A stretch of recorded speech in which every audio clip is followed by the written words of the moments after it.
Shalom Bapak Ibu Saudara-saudari yang terkasih dalam Kristus Yesus. Apa kabar? Salam sehat dan salam semangat bagi kita semua dimanapun berada. Saya percaya saat ini Bapak Ibu Saudara-saudari sedang dalam keadaan menikmati perjalanan yang indah bersama-sama dengan Tuhan. Tiada hari tanpa memikirkan Tuhan Yesus.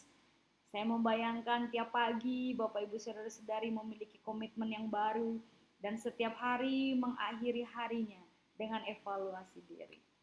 Ya, saya percaya bahwa kita bersama sedang bertumbuh dalam integritas dan juga keterbukaan yang tertuang dalam jurnal bersama Yesus. Ketika kita menulis jurnal setiap hari, pasti ada banyak pengalaman-pengalaman rohani ya, yang dapat kita saksikan dengan sesama kita dan merupakan perjalanan indah yang digambarkan dalam tulisan kita ketika kita berjalan bersama dengan Tuhan. Jadi saat ini Bapak Ibu Saudara-saudari sedang dalam roh yang menyala-nyala karena menikmati indahnya kebersamaan dengan Tuhan Yesus Kristus. Tapi ingat, dalam keadaan demikian ada satu pribadi yang tidak bahagia melihat Bapak Ibu Saudara-saudari berbahagia. Karenanya kita perlu berjaga-jaga. Mengapa kita perlu berjaga-jaga? Karena ketika kita tidak berjaga-jaga, kemungkinannya adalah tergoda. Ketika kita sudah tergoda, kemungkinannya adalah jatuh. Ketika sudah terjatuh, maka kita kembali ke manusia lama kita dan membutuhkan waktu untuk bangkit dan memperbaharui diri dari sehari ke sehari. Karena itu, pada hari ini melalui bab 7 pelajaran kita akan dituntun bagaimana kita tetap menjaga diri kita dalam rel perjalanan kita dengan Tuhan. Sebelum kita masuk dalam pembahasan mempelajari bab yang ke-7, mari kita berdoa. Tuhan Guru kami yang baik, terima kasih untuk teladan indah yang Kau berikan kepada kami, sehingga kami tidak bersusah payah untuk mengerti apa yang harus kami kerjakan sebagai seorang murid, karena sebagai guru Engkau telah meneladankan dan mencontohkan semuanya dalam hidup-Mu bagi kami. Dan saat ini Tuhan, kami ingin lebih dalam mengenal Engkau. Kami ingin lebih dalam diperlengkapi sehingga kami menjadi kuat dan kami dapat berjalan seperti Yesus berjalan. Terima kasih Bapa, kami siap memberikan waktu yang terbaik pada saat ini. Berbicaralah kepada setiap kami dan kami semua dapat memahami serta melakukannya. Dalam nama Tuhan Yesus kami berdoa. Amin. Bab ke-7 pelajaran kita terdapat dalam halaman yang 112 sampai 124 di buku kita. Boleh dibuka ya Bapak Ibu Saudara-saudari sehingga kita dapat mengikutinya dan membaca bersama-sama, karena saya akan meminta kita membaca ayat-ayat dan juga beberapa statement-statement yang ada di dalamnya agar kita semakin jelas. Oke. Mari kita baca judul dari bab yang ke-7 ini, seolah kita memberikan motivasi kepada teman seperjalanan kita. Oke, kita buka halaman 112. Mari kita baca judul pelajaran kita di bab yang ke-7. 1, 2, 3. Kenakanlah perlengkapan senjata Allah. Boleh sekali lagi dengan semangat. 1, 2, 3. Kenakanlah perlengkapan senjata Allah. Dan mari kita baca firman Tuhan yang mendasari dari Efesus 6 ayat 10 sampai 11. 1, 2, 3. Akhirnya hendaklah kamu kuat di dalam Tuhan, di dalam kekuatan kuasa-Nya. Kenakanlah seluruh perlengkapan senjata Allah, supaya kamu dapat bertahan melawan tipu muslihat iblis. Amin. Bapak Ibu Saudara-saudari, coba hayati dan cermati ayat ini. Atau baca berulang-ulang pada saat ini. Ulang-ulang dan terus berulang-ulang. Firman Tuhan ini sedang berbicara apa kepada kita? Atau Tuhan sedang berbicara apa kepada kita melalui firman Tuhan ini? Kalau saya secara pribadi ketika membaca secara berulang-ulang dan mencoba menggali lebih dalam, ayat ini berkata kepada saya demikian. Henny, hidup ini adalah sebuah peperangan, yaitu peperangan rohani. Karena itu, sebagai orang Kristen, sebagai orang percaya, jangan engkau lemah. Jangan santai, jadilah orang Kristen yang kuat, gunakanlah semua senjata Allah untuk bertahan dan menyerang musuhmu. Demikian ayat ini berbicara kepada saya. Dan Efesus 6 ayat 12 kalau kita baca ya di ayat selanjutnya perikop Efesus 6 tadi, di sana dijelaskan dan juga menegaskan kepada kita, peperangan kita itu adalah melawan si jahat. Lawan kita adalah si jahat. Lawan kita bukanlah sesama kita. Maka ketika terjadi perlawanan antara sesama, sumbernya itu adalah si jahat. Dia yang telah menyebabkan itu sehingga sesama manusia dapat melakukan perlawanan. Bapak Ibu Saudara-saudara yang terkasih, jelas dalam firman Tuhan dikatakan lawan kita adalah iblis. Dan 1 Petrus 5 ayat 8 ini perlu kita hafalkan sehingga kita dapat memahami bagaimana pekerjaan iblis setiap hari dilakukan terhadap kita. Dikatakan demikian 1 Petrus 5 ayat 8.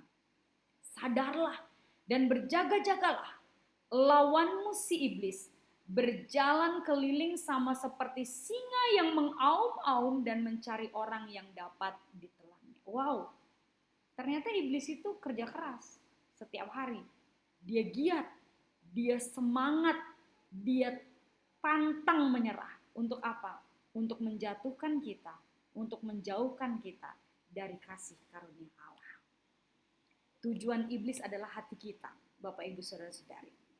Dengan berbagai muslihat, ia masuk ke dalam hati kita dan membuat kita menyembah dia agar kita tidak dapat menyingkirkannya dalam hidup kita. Itulah tujuannya. Bahkan saat kita usir dia keluar dari dalam diri kita, dia akan mencari celah.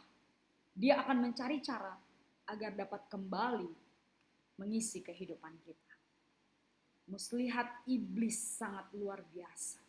Dia terus bekerja keras sampai kita jatuh. Dan dia selalu bersembunyi terlebih dahulu ketika dia akan menyerang kita.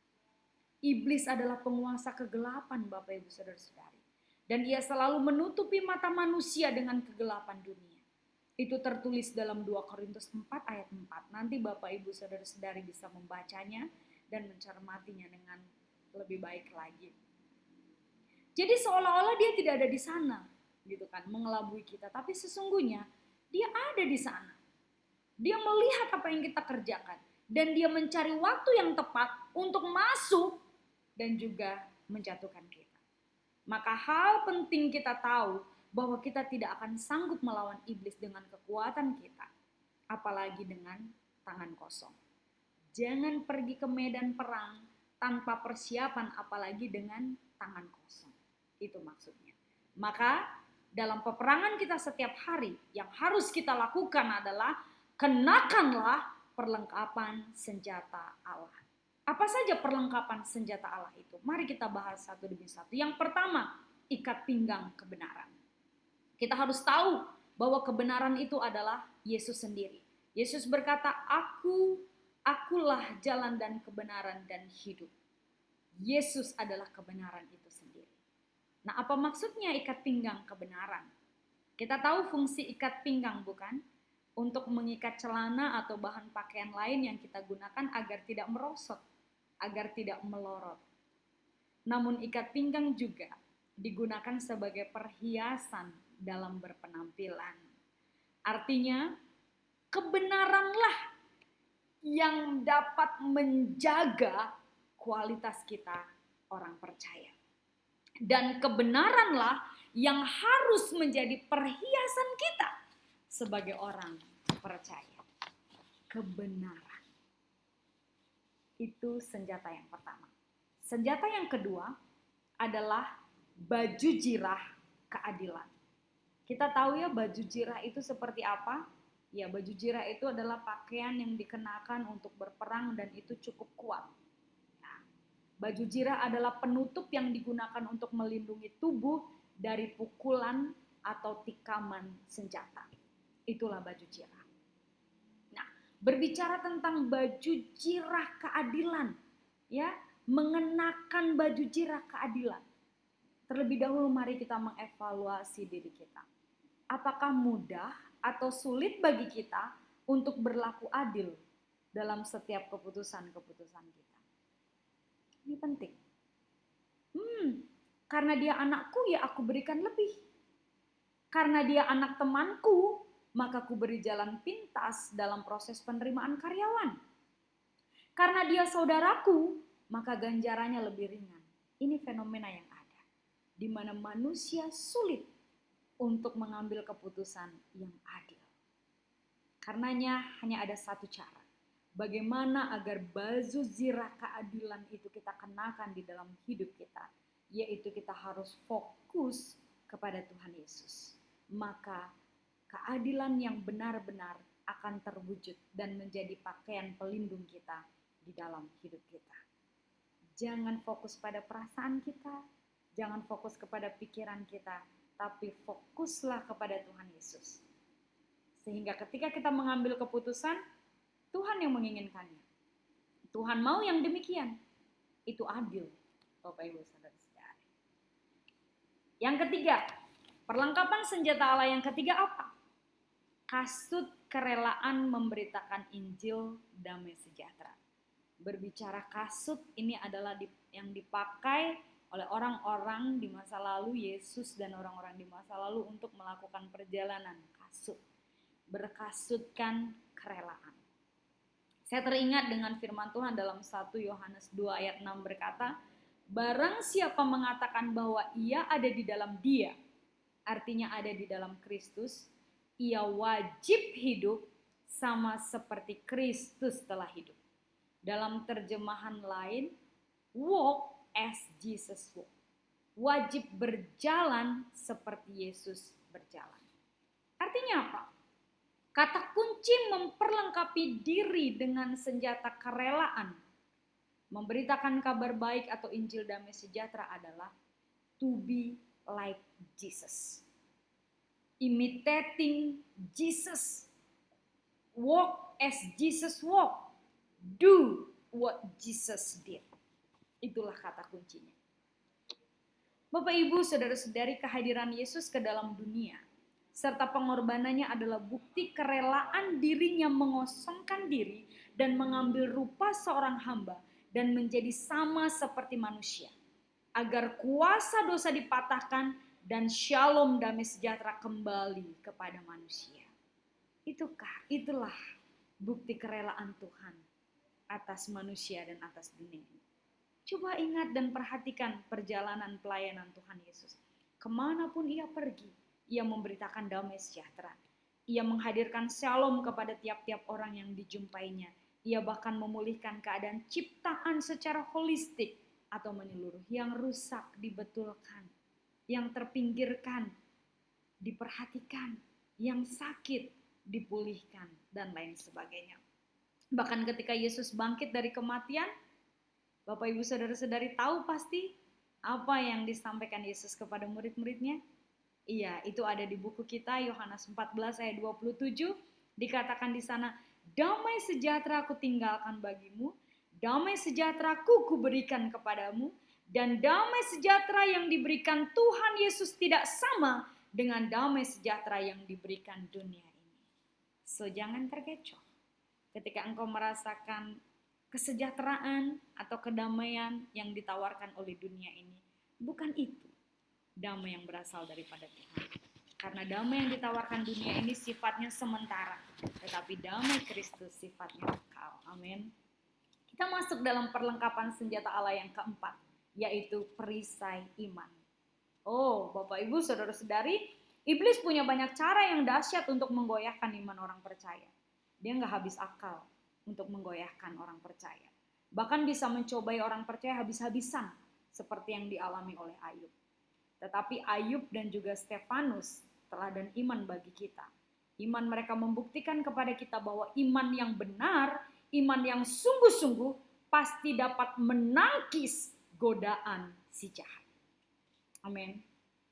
Ya, maka ujilah iman kita lewat ketekunan dan kesetiaan berjalan bersama Yesus. Berbicara pada Yesus setiap saat, makan bersama Yesus, bekerja bersama Yesus. Lalu kita bertanya, apakah relasi itu antara kita dengan Yesus semakin dalam dan akhirnya tak tergantikan oleh apapun? Kalau sudah sampai ke tahap itu, Artinya kepercayaan kita kepada Tuhan sudah total dan pastinya tidak akan tergoyahkan. Itulah perisai iman. Maka kalau beriman, ya buktikan bahwa memang kita sungguh-sungguh beriman. Meskipun kita mengalami penderitaan, meskipun kita mengalami kesulitan, Jesus is mine. Ya, selamanya Tuhan akan tetap menjadi milikku, yang aku percaya satu-satunya. Dan perlengkapan senjata yang kelima adalah ketopong keselamatan. Bapak Ibu saudara-saudari yang terkasih, menerima dan mengenakan ketopong keselamatan memiliki arti yang berbeda. Kalau menerima anugerah keselamatan adalah iman percaya kita. Sedangkan mengenakan ketopong keselamatan adalah di saat pola pikir kita sudah berubah. Ya, kita tahu dulu pola pikir kita seperti apa ketika kita menerima keselamatan daripada Allah, lalu kita hidup bersama dengan Allah, pola pikir kita berubah. Ya, apa yang kita pikirkan sama dengan apa yang dipikirkan Allah. Itu artinya kita mengenakan ketopong keselamatan. Ya, mari kita membaca firman Tuhan dari 2 Korintus pasal yang ke-10 ayat yang ke-5. Seperti tertera dalam buku kita halaman 117. Mari dengan semangat ya kita baca bersama 1, 2, 3. Kami mematahkan setiap siasat orang dan merubuhkan setiap kubu yang dibangun oleh keangkuhan manusia untuk menentang pengenalan akan Allah. Kami menawan segala pikiran dan menaklukkannya kepada Kristus. Maka taklukkan pikiran kita dan serahkan pikiran kita itu kepada Kristus. Siap dibentuk, siap diubah, siap dijadikan sesuai dengan kehendak Kristus. Jadi, ubah pola pikir kita, tunduk dan kenakan pola pikir Kristus. Mari kita memiliki Christ mindset di dalam kehidupan kita. Ketika itu sudah kita kenakan, berarti kita mengenakan ketopong keselamatan. Itu senjata ampuh kita yang dapat kita gunakan ketika iblis menyerang kita. Karena pikiran kita adalah salah satu yang bisa diserang. Ya, negatif, selalu negatif ya. Berpikiran negatif, ada apapun direspon negatif. Ada orang berbicara yang maksud baik pun kita terima negatif. Hati-hati. Itu yang diinginkan oleh si jahat. Tetapi ketika kita sudah mulai melihat segala sesuatu dengan positif dan melihat dari cara pandang Tuhan, kita telah mengenakan senjata ketopong keselamatan. Nah, perlengkapan senjata yang keenam adalah pedang roh, yaitu firman Tuhan. Hal yang sangat kita dapat perhatikan ya, yang sangat membantu kita untuk memahami hal ini ketika kita melihat peristiwa dan mengingat peristiwa Yesus berpuasa ya. Yesus berpuasa selama 40 hari di padang gurun. Di situ ketika ada godaan dari si jahat, Yesus menggunakan apa? Menggunakan firman Tuhan untuk melawan dan menangkisnya. Dan akhirnya benar terjadi. Dengan firman Tuhan, iblis mundur dari hadapan Yesus dan mencari waktu lain untuk menggoda lagi. Di sana firman Tuhan berkata, ya, dengarlah firman Tuhan dan lain sebagainya. 3 kali Yesus digoda dan Yesus menggunakan firman Tuhan. Jadi firman Tuhan harus menjadi bagian hidup kita. Murid Kristus yang sejati, ketika kita ingin mengasah pedang roh dalam kehidupan kita, artinya setiap saat, setiap hari kita harus merenungkan dan membaca firman Tuhan. Dan yang ketujuh, perlengkapan senjata Allah yang ketujuh adalah berjaga-jaga dan berfokus kepada Tuhan. Bapak Ibu saudara-saudari yang terkasih, hanya dengan satu kata atau hanya dengan satu tindakan tanpa kata-kata kita bisa jatuh. Benar ya? Hanya dengan satu kata kita bisa jatuh. Hanya dengan satu tindakan yang tanpa kata-kata pun kita bisa jatuh. Ingat ketika Yesus mengajak murid-muridnya untuk berdoa dan berjaga-jaga, mereka tidak berkata apa-apa tapi mereka tidur. Ya, mereka tidak dapat menahan rasa ngantuk dan tidak berjaga-jaga pada saat itu. Jadi hanya dengan satu kata Yang salah kita ucapkan, kita bisa jatuh. Hanya dengan satu tindakan tanpa kata-kata pun kita bisa jatuh. Ada sebuah ilustrasi yang sangat menarik buat saya. Ada seorang pilot misionaris bernama Bernie May menulis dalam bukunya yang berjudul Under His Wings, menulis demikian. Pelajaran tersulit yang diajarkan kepada para pilot baru mengenai pendaratan di landasan yang pendek dan berbahaya adalah menjaga pandangan mereka supaya terus tertuju pada bagian landasan yang baik dan bukannya memperhatikan bagian yang rusak. Itu karena kata Bernie. Artinya apa Bapak Ibu Saudara-saudari? Kecenderungan alami kita adalah memperhatikan halangan, bahaya, serta hal-hal yang ingin dihindari. Namun pengalaman mengajarkan kita bahwa pilot yang memperhatikan hal-hal yang berbahaya cepat atau lambat justru akan menuju pada pusat kehancuran. Pelajaran ini mengingatkan kita mengenai prinsip-prinsip rohani dalam Alkitab. Daripada memusatkan perhatian pada dosa yang ingin kita hindari, pada pencobaan-pencobaan yang ingin kita hindari, kita diajar untuk memusatkan perhatian pada perbuatan-perbuatan baik yang Yesus harapkan dari dalam diri kita. 1 Yohanes 5 ayat 18 berkata, kita tahu bahwa setiap orang yang lahir dari Allah tidak berbuat dosa, tetapi Dia yang lahir dari Allah melindunginya, dan si jahat tidak dapat menjamahnya. Kita percaya ketika pikiran kita, kehidupan kita terarah dan fokus hanya kepada Yesus, perlindungan sejati akan lahir dan dikatakan si jahat tidak akan dapat menjamah kita. Karena yang dihadapi oleh Dia adalah Yesus Kristus yang kita sembah dan kita pandang setiap hari. Maka Bapak Ibu Saudara-saudari, selamat menikmati perjalanan indah bersama dengan Yesus. Be focused and don't forget to write down your daily experiences with Jesus. Maka orang akan menyaksikan bahwa engkau yang sekarang berbeda dengan engkau yang mereka kenal di masa lalu. Amin.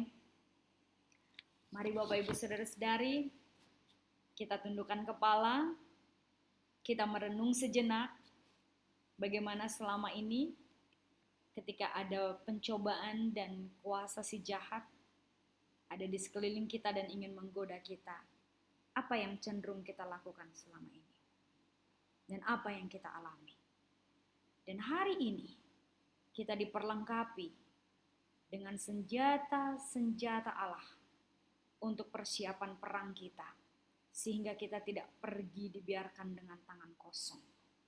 Allah memberikan kita perlengkapan, dan Allah mempersiapkan kita, bahkan Dia siap berperang bersama-sama dengan kita. Kita tundukkan kepala, mari kita berdoa. Tuhan Yesus, kami mau menjadi kuat. Kami ingin selalu bersenjata lengkap, sehingga kami dapat memenangkan peperangan rohani kami setiap hari. Tolong kami Bapa, dan berjuanglah bersama kami. Karena kami rindu Tuhan, semua peperangan ini dapat kami menangkan dan kami persembahkan di hadapan Tuhan. Jadikan kami murid yang setia, jadikan kami murid yang siap diproses, sehingga hidup kami adalah hidup yang berkenan di hadapan-Mu. Terimalah doa dan pengharapan kami, demi nama Tuhan Yesus kami berdoa. Amin.